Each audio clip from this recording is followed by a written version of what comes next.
안녕하세요. 다시 말씀입니다.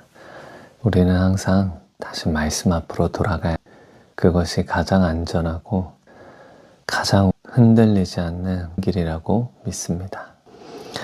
잠시 기도하겠습니다. 좋으신 아버지 하나님 감사합니다. 오늘도 다시 하나님의 말씀 앞에 서게 해주시니 감사합니다.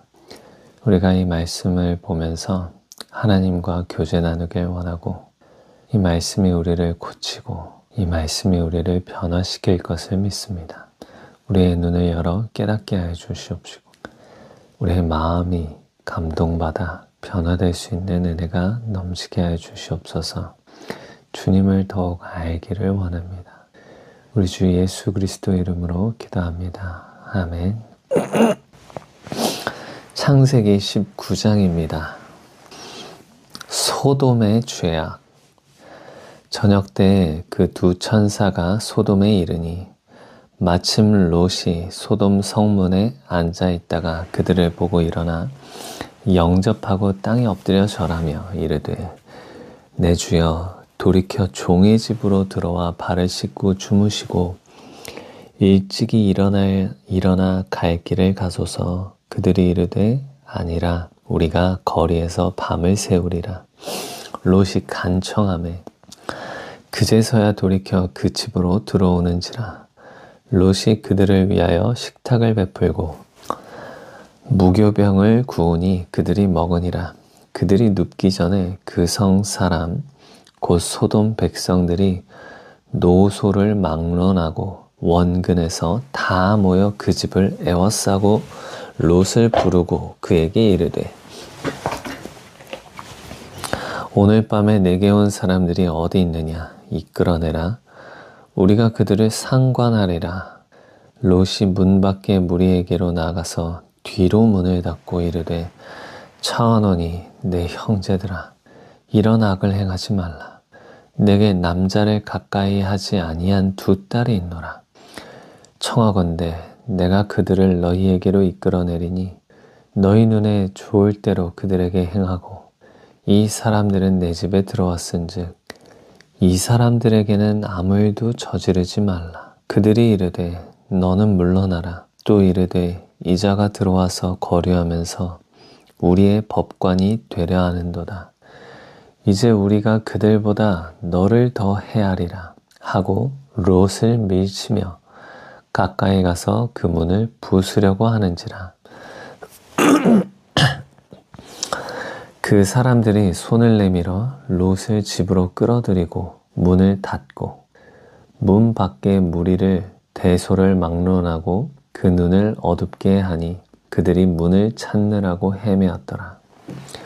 롯이 소돔을 떠나다 그 사람들이 롯에게 이르되 이 외에 내게 속한 자가 또 있느냐? 내 사위나 자녀나 성 중에 내게 속한 자들을 다 성 밖으로 이끌어내라. 그들에 대한 부르짖음이 여호와 앞에 크므로 여호와께서 이곳을 멸하시려고 우리를 보내셨나니 우리가 멸하리라. 롯이 나가서 그 딸들과 결혼할 사위들에게 말하여 이르기를 여호와께서 이 성을 멸하실 터이니 너희는 일어나 이곳에서 떠나라 하되 그의 사위들은 농담으로 여겼더라. 동틀 때에 천사가 롯을 재촉하여 이르되 일어나 여기 있는 네 아내와 두 딸을 이끌어내라. 이 성의 죄악 중에 함께 멸망할까 하노라. 그러나 롯이 지체하매 그 사람들이 롯의 손과 그 아내의 손과 두 딸의 손을 잡아 인도하여 성 밖으로 두니 여호와께서 그에게 자비를 더하심이었더라. 그 사람들이 그들을 밖으로 이끌어낸 후에 이르되 도망하여 생명을 보존하라. 돌아보거나 들에 머물지 말고 산으로 도망하여 멸망함을 면하라. 롯이 그들에게 이르되 내 주여 그리 마옵소서. 주의 종이 주께 은혜를 입었고 주께서 큰 인자를 내게 베푸사 내 생명을 구원하시오나 내가 도망하여 산에까지 갈 수 없나이다. 두렵건대 재앙을 만나 죽을까 하나이다. 보소서, 저 성읍은 도망하기에 가깝고 작기도 하오니 나를 그곳으로 도망하게 하소서. 이는 작은 성읍이 아니니까 내 생명이 보존되리이다. 그가 그에게 이르되 내가 이 일에도 내 소원을 들었은즉 네가 말하는 그 성읍을 멸하지 아니하리니 그리로 속히 도망하라. 내가 거기 이르기까지는 내가 아무 일도 행할 수 없노라 하였더라. 그러므로 그 성읍을 소알이라 불렀더라. 소돔과 고모라를 멸하시다. 롯이 소알에 들어갈 때 해가 돋았더라. 여호와께서 하늘 곧 여호와께로부터 유황과 불을 소돔과 고모라에 비같이 내리사 그 성들과 온 들과 성에 거주하는 모든 백성과 땅에 난 것을 다 엎어 멸하셨더라. 롯의 아내는 뒤를 돌아보았으므로 소금 기둥이 되었더라. 아브라함이 그 아침에 일찍이 일어나 여호와 앞에 서 있던 곳에 이르러 소돔과 고모라와 그 온 지역을 향하여 눈을 들어 연기가 옹기 가마의 연기같이 치솟음을 보았더라. 하나님이 그 지역의 성을 멸하실 때 곧 롯이 거주하는 성을 엎으실 때에 하나님이 아브라함을 생각하사 롯을 그 엎으시는 중에서 내보내셨더라.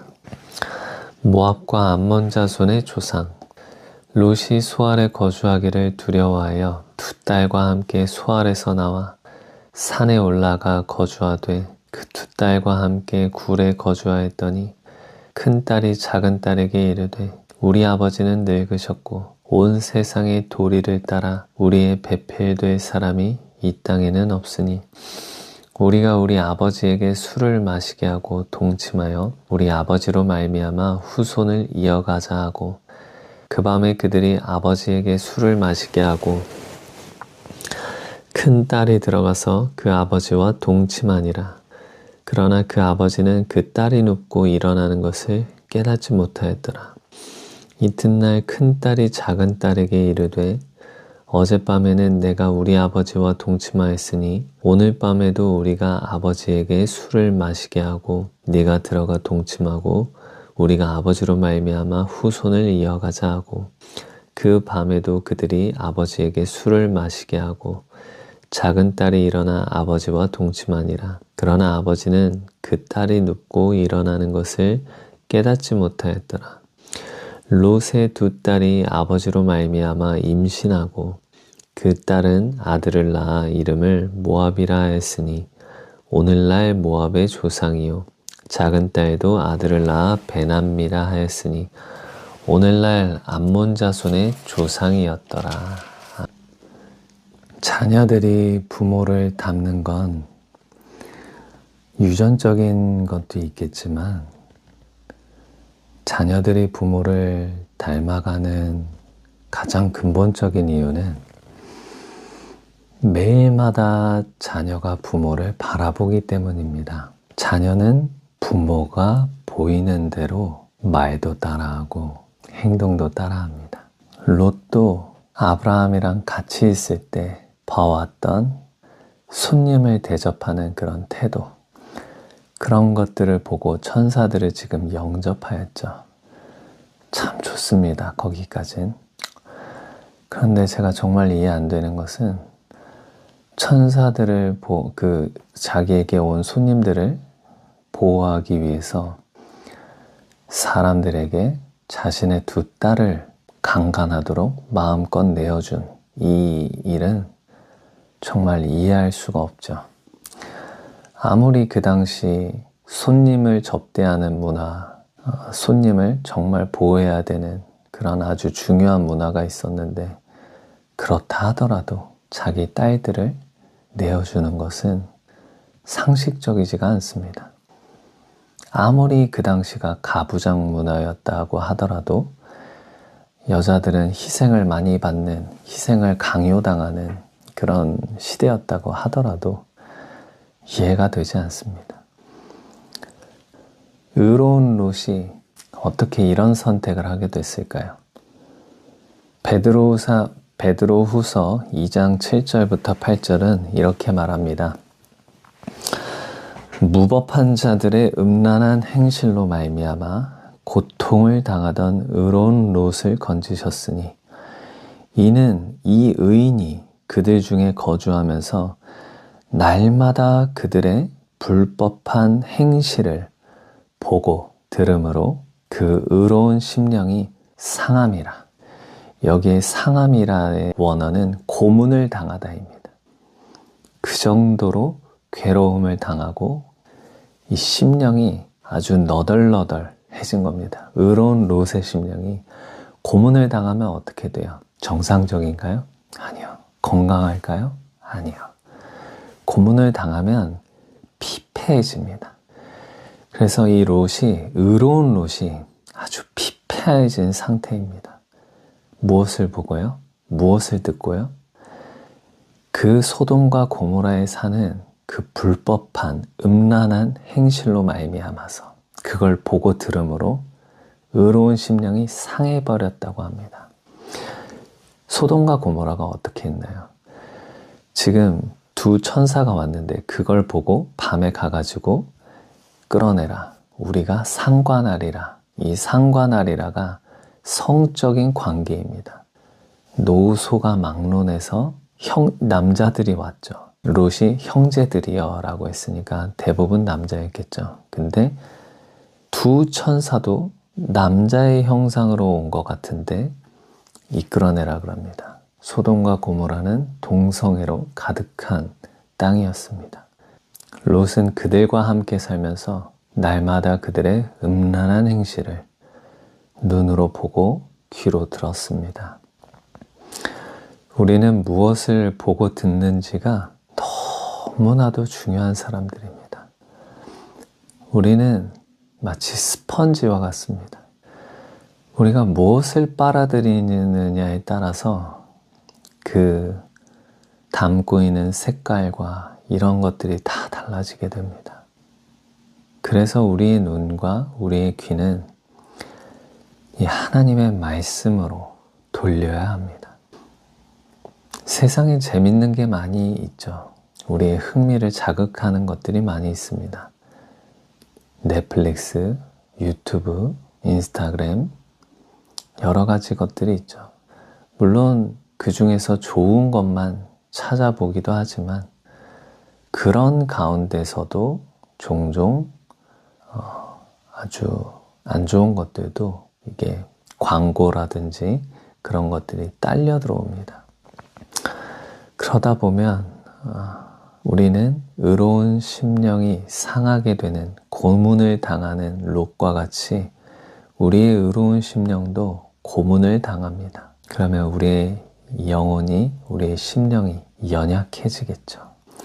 그래서 우리는 그러한 것들만 사랑할 것이 아니라 정말 우리를 온전케 하시는 이 말씀, 이것을 우리는 가장 가까이 해야 할 것입니다. 야고보서 1장 25절 말씀입니다. 자유롭게 하는 온전한 율법을 들여다보고 있는 자는 이 자유롭게 하는 온전한 율법, 율법의 완성은 바로 예수 그리스도입니다. 우리는 그 주님을 바라봐야 합니다. 우리를 온전케 하시는 주님을 가장 많이 보고 가장 많이 듣는 저와 여러분이 되시기를 원합니다. 마태복음 18장입니다. 천국에서 큰 사람. 그때 제자들이 예수께 나와 이르되 천국에서는 누가 크니이까? 예수께서 한 어린아이를 불러 그들 가운데 세우시고 이르시되 진실로 너희에게 이르노니 너희가 돌이켜 어린아이들과 같이 되지 아니하면 결단코 천국에 들어가지 못하리라. 그러므로 누구든지 이 어린아이와 같이 자기를 낮추는 사람이 천국에서 큰 자니라. 또 누구든지 내 이름으로 이런 어린아이 하나를 영접하면 곧 나를 영접함이니 누구든지 나를 믿는 이 작은 자 중 하나를 실족하게 하면 차라리 연자맷돌이 그 목에 달려서 깊은 바다에 빠뜨려지는 것이 나으니라. 실족하게 하는 일들이 있으므로 말미암아 세상에 화가 있도다. 실족하게 하는 일이 없을 수는 없으나 실족하게 하는 그 사람에게는 화가 있도다. 만일 네 자손이나 네 발이 너를 범죄하게 하거든 찍어내버리라. 장애인이나 다리 저는 자로 영생에 들어가는 것이 두 손과 두 발을 가지고 영원한 불에 던져지는 것보다 나으니라. 만일 내 눈이 너를 범죄하게 하거든 빼어내버리라. 한 눈으로 영생에 들어가는 것이 두 눈을 가지고 지옥불에 던져지는 것보다 나으니라.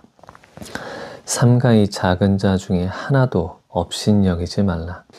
너희에게 말하노니 그들의 천사들이 하늘에서 하늘에 계신 내 아버지의 얼굴을 항상 배옵느니라. 너희 생각에는 어떠하냐? 만일 어떤 사람이 양 100마리가 있는데 그 중에 하나가 길을 잃었으면 그 99마리를 산에 두고 가서 길 잃은 양을 찾지 않겠느냐? 진실로 너희에게 이르노니 만일 찾으면 길을 잃지 아니한 99마리보다 이것을 더 기뻐하리라. 이와 같이 이 작은 자 중에 하나라도 잃는 것은 하늘에 계신 너희 아버지의 뜻이 아니니라. 형제가 죄를 범하거든 네 형제가 죄를 범하거든 가서 너와 그 사람과만 상대하여 권고하라. 만일 들으면 네 형제를 얻은 것이요 만일 듣지 않거든 한두 사람을 데리고 가서 두세 증인의 입으로 말마다 확증하게 하라. 만일 그들의 말도 듣지 않거든 교회의 말하고 교회의 말도 듣지 않거든 이방인과 세리와 같이 여기라. 진실로 너희에게 이르노니 무엇이든지 너희가 땅에서 매면 하늘에서도 매일 것이요 무엇이든지 땅에서 풀면 하늘에서도 풀리리라. 진실로 다시 너희에게 이르노니 너희 중에 두 사람이 땅에서 합심하여 무엇이든지 구하면 하늘에 계신 내 아버지께서 그들을 위하여 이루게 하시리라.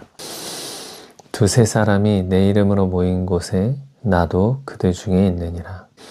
용서할 줄 모르는 종 비유. 그때 베드로가 나와 이르되 주여 형제가 내게 죄를 범하면 몇 번이나 용서하여 주리이까? 7번까지 하오리이까? 예수께서 이르시되 내게 이르노니 7번뿐 아니라 7번을 70번까지라도 할지니라. 그러므로 천국은 그 종들과 결산하려 하던 어떤 임금과 같으니 결산할 때에 10,000달란트 빚진 자 하나를 데려오매 갚을 것이 없는지라. 주인이 명하여 그 몸과 아내와 자식들과 모든 소유를 다 팔아 갚게 하라 하니 그 종이 엎드려 절하며 이르되 내게 참으소서 다 갚으리이다 하거늘 그 종의 주인이 불쌍히 여겨 놓아보내며 그 빚을 탕감하여 주었더니 그 종이 나가서 자기에게 100데나리온 빚진 동료 한 사람을 만나 붙들어 목을 잡고 이르되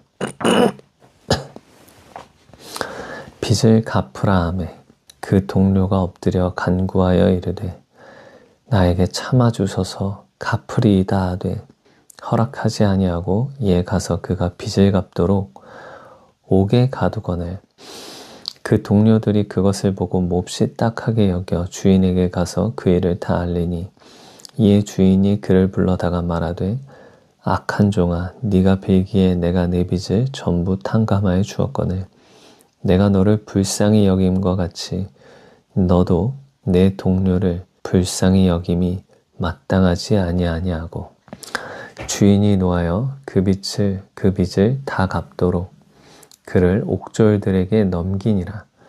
너희가 각각 마음으로부터 형제를 용서하지 아니하면 나의 하늘아버지께서도 너희에게 이와 같이 하시리라. 아멘. 8절부터 내 손이나 내 발이 너를 범죄하게 하거든 찍어내버리라고 하잖아요. 그래서 우리가 이제 우리 손과 발을 찍어내야 되느냐 이런 고민을 하실 수도 있는데 그 타짜 영화를 보시면 안 보셔도 됩니다.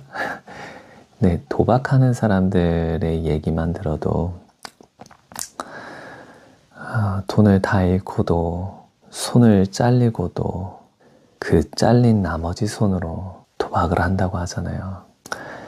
그러니까 아무리 손을 찍어내버려도, 발을 찍어내버려도, 눈을 뽑아내도 우리의 마음이 변하지 않으면, 우리의 영혼이 변화되지 않으면 현상만 달라 보일 뿐이지 똑같지 않을까요? 그러므로 우리는 이것을 죄에 대한 단호한 단절의 결단으로 보면 가장 좋지 않을까 합니다. 그리고 중요한 것은 우리의 육체의 할례가 아니라 마음의 할례가 중요하다는 거죠. 우리 육신의 할례, 남자 성기의 표피를 자르는 것이 중요한 것이 아니라 하나님 앞에 설득되는 마음, 하나님 앞에 듣고자 하는 마음, 그것이 우리에게 중요한 것입니다. 완고한 것을 잘라내버리는 마음, 그것이 우리에게 더 중요하지 않을까요? 다행히도 이 구절 다음에 바로 나오는 것이 길 잃은 양에 대한 비유입니다. 우리가 죄를 지으면서 길 잃은 양처럼 제멋대로 막 하잖아요. 목자 없는 것처럼 제 갈 길을 갑니다. 그런데 다행히도 그 길 잃은 양을 예수님께서 뭐라고 말씀하시냐면,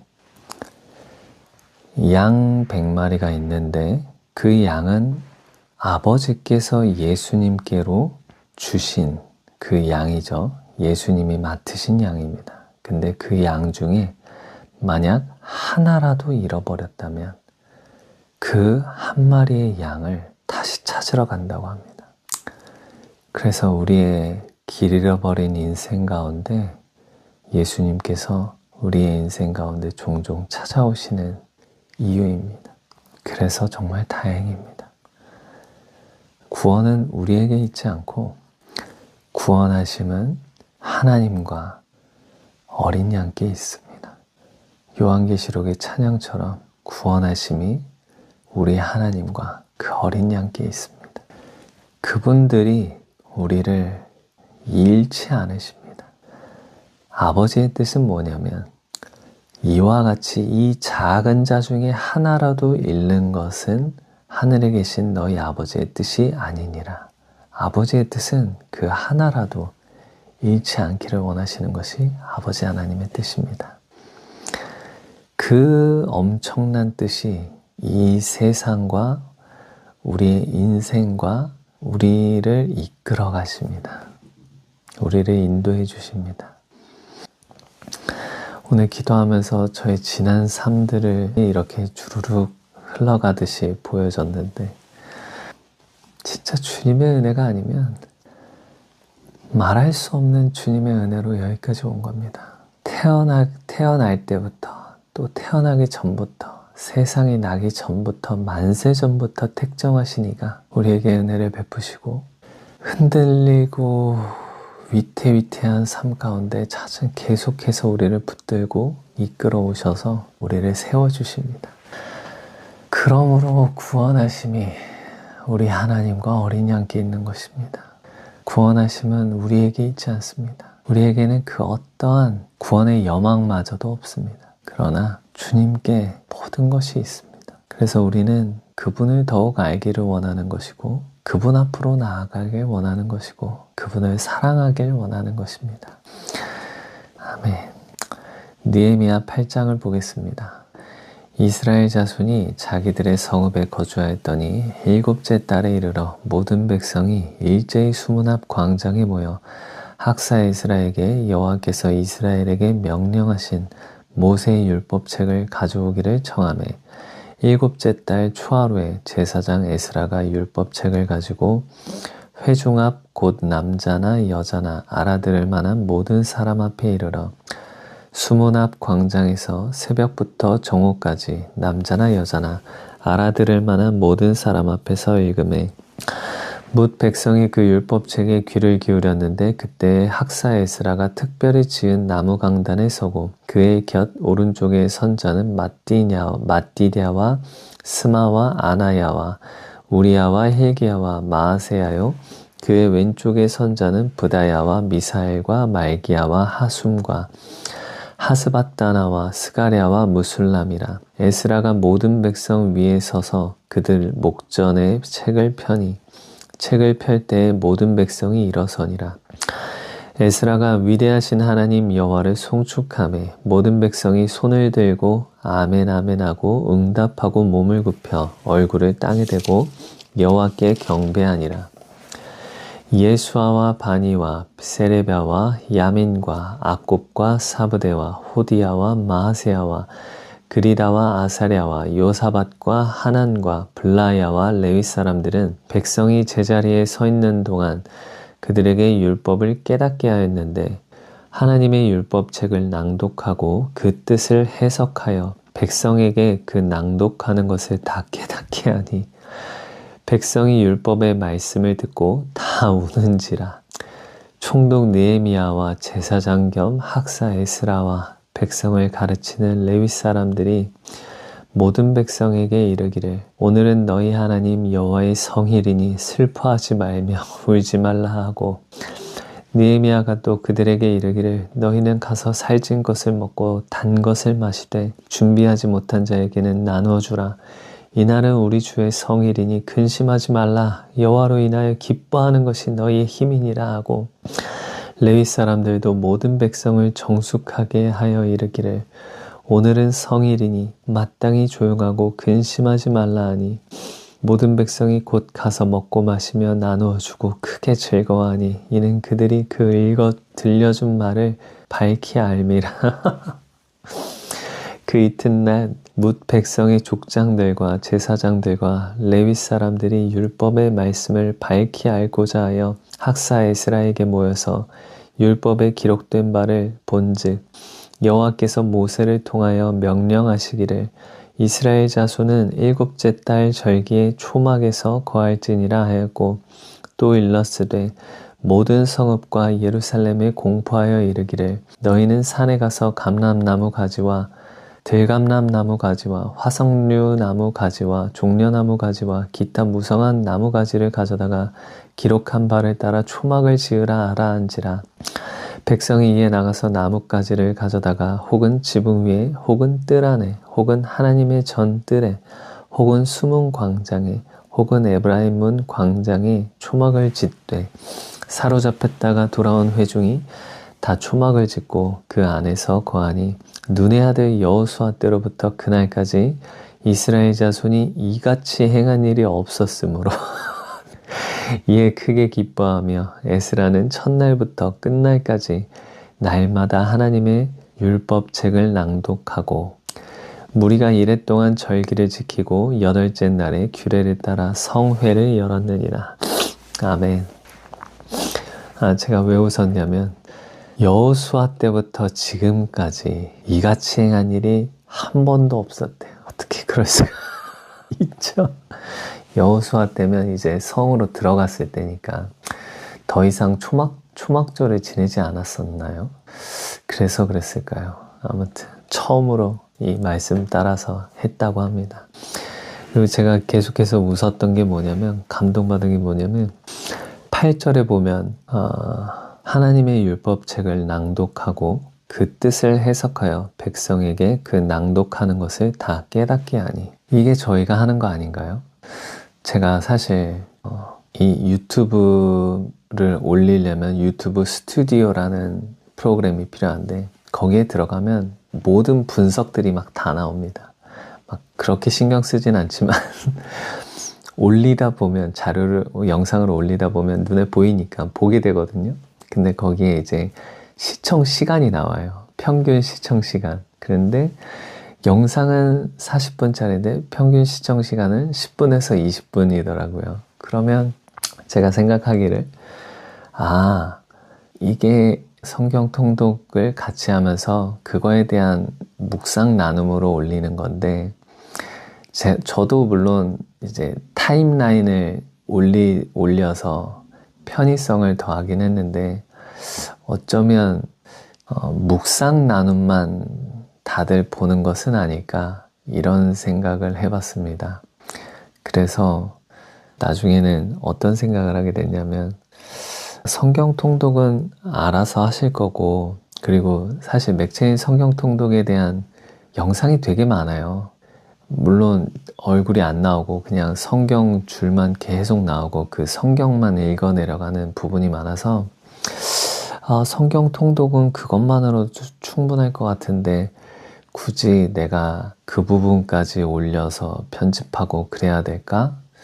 그냥 묵상 나눔만 이렇게 딸랑 올리면 어떨까라고 생각을 했었는데 그렇게 하지 않았거든요. 아닌 것 같아서. 근데 오늘 확실히 알겠습니다. 저는 그렇게 하지 않을 겁니다. 율법책을 낭독하고 그 뜻을 해석하여 백성에게 그 낭독하는 것을 다 깨닫게 하니, 저는 물론 다 깨닫게 할 수도 없고 이렇게 에스라와 그 당시에 훌륭한 이런 사람들과는 다르기 때문에 그냥 일반인이기 때문에 그래서 아닌 것 같고, 하지만 그래도 중요한 것은 율법을, 하나님의 말씀을 같이 낭독하고 그 뜻을 해석하여 주는 것. 이게 완전 저희 패턴이랑 똑같잖아요. 저는 근데 이게 가장 뭐랄까 안전하다라고 해야 될까요? 그리고 뭐랄까 안정적이다라고 해야겠네요. 이게 굉장히 안정적인 것 같아요, 저는. 그리고 설교 때도 예배 때도 성경책을 좀 많이 읽었으면 좋겠어요. 왜냐하면 예전에 제 모습을 아니까 성경책을 많이 안 읽잖아요. 그럼 교회 와서라도 많이 읽어야 되지 않아요? 그런 생각이 있습니다. 그래서 설교를 조금 줄이고 성경책을 많이 읽으면 어떨까? 이런 생각도 있습니다. 주님 감사합니다.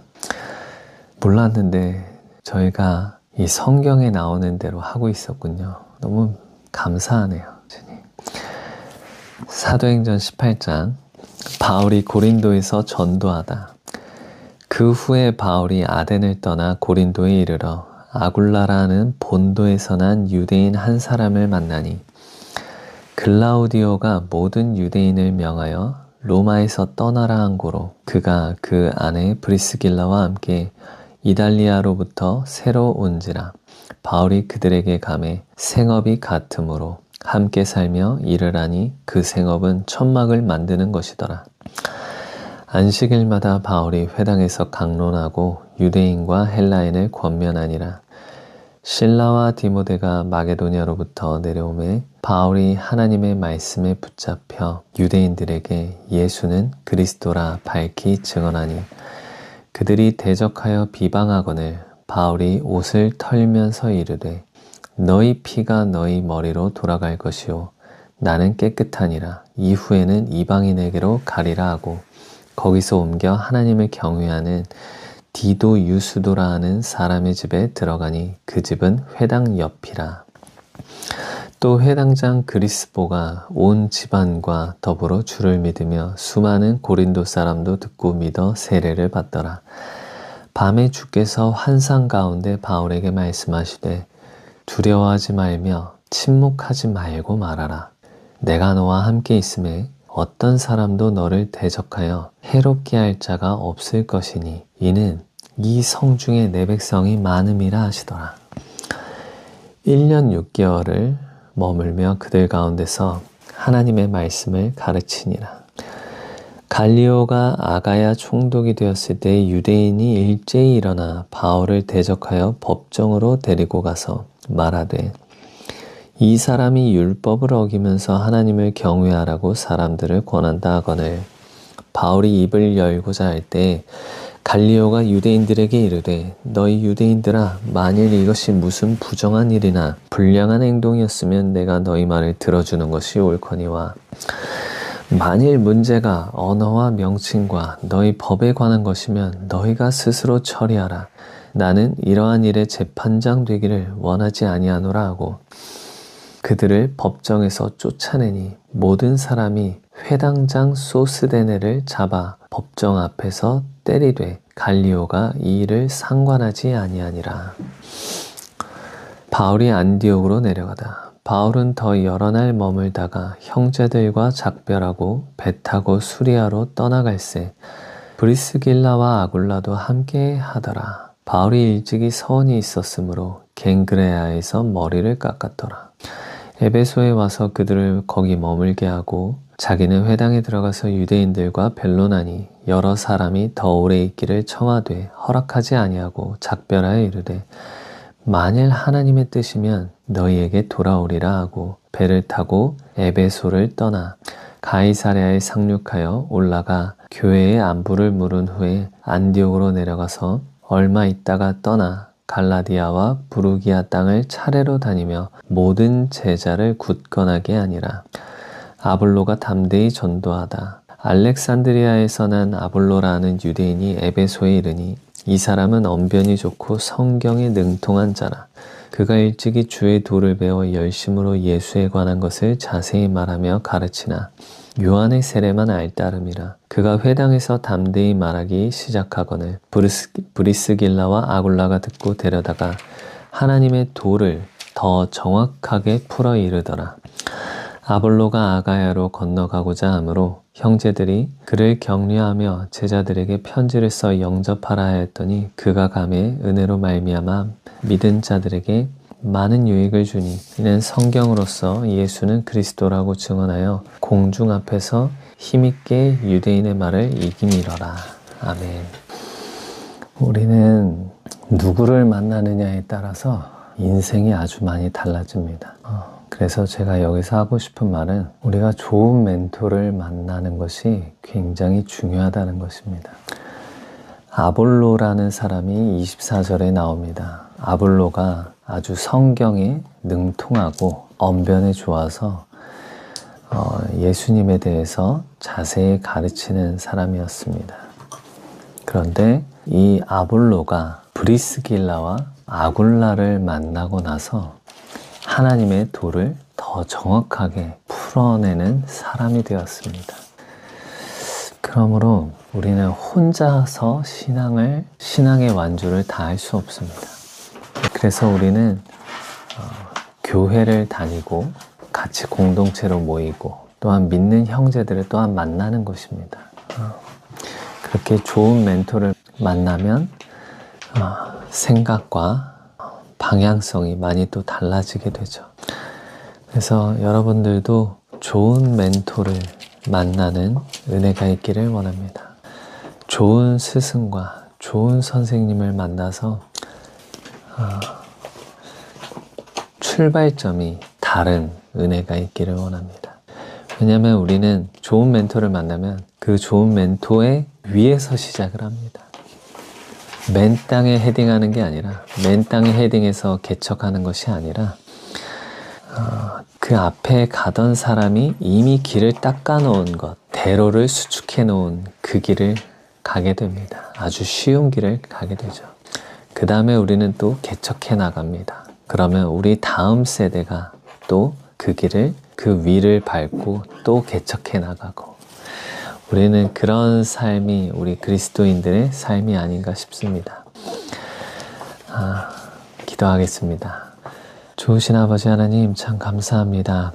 우리의 삶을 인도하시고 좋은 스승과 좋은 멘토를 만나게 하시고 인생의 각 시간과 여정마다 그 기로에서 누군가를 만나게 하시니 주님 참 감사합니다. 주님 그 모든 만남 가운데 하나님의 은혜를 더해 주시길 예수님의 이름으로 기도합니다. 아멘. 축복합니다. 오늘은 토요일이라 아이들이 게임하는 날이거든요. 그래서 지금 깨우지도 않았는데 일찍 일어나서 숙제를 하고 있습니다. 옆에서 구몬학습을 하고 있네요. 둘 다. 아이고 귀여워 죽겠어요. 안녕히 계세요.